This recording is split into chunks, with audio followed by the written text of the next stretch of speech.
writes or a writer who teaches, I don't know. But I love teaching, and I love writing, and my journey into writing actually happened because I lived in a very noisy house. My family all talked at once, and we interrupted each other's stories all the time. And even today, it's kind of hard to get through a whole story with my family. I'll be talking to my sister, and she'll interrupt me, and I'll listen to what she has to say, and then when she's finished, I'll continue my story, and she'll say, Diana, you were just saying that story an hour ago. And I'll say, well, you've been talking for an hour. But anyway, all of this desire to finish my stories when I was, growing up encouraged me to start writing in a journal. And so I'd write in a journal because it gave me an opportunity to finish what I had to say. I had to tell my stories. Even if I knew no one else was going to read them or see them, I had to get that through. That desire to write is what led me 20 years ago to a writing workshop sponsored by the Guadalupe Cultural Arts Center, an organization in San Antonio that often brought writers to us to teach workshops. And the first writing workshop I attended was taught by Pat Mora. And this was a long time ago, but it was a great workshop. Angela de Hoyos was in that workshop too. She's another great poet.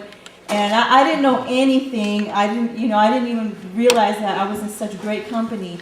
But it was a wonderful workshop for me, and it gave me the courage to pursue learning how to write and working on the craft. So in honor of my very first workshop teacher, I want to read a poem by Pat Mora. It's a poem that we discussed at the teach-in.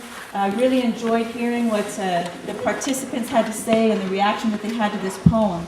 Because I think it's a very beautiful poem, and one that's important to our cause. It's a different kind of poem in the sense that what we're hearing about are the consequences. If we don't teach our young ones about our culture and our past, these are the consequences that can happen. And the poem is called Elena. They'd say, their jokes, their songs, their plots. Vamos a pedirle dulces a mamá.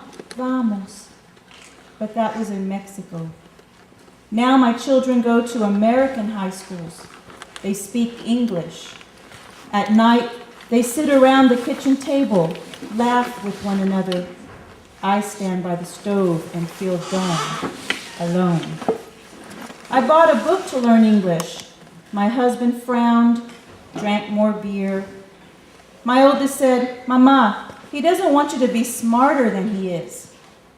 I'm 40, embarrassed at mispronouncing words, embarrassed at the laughter of my children, the grocer, the mailman.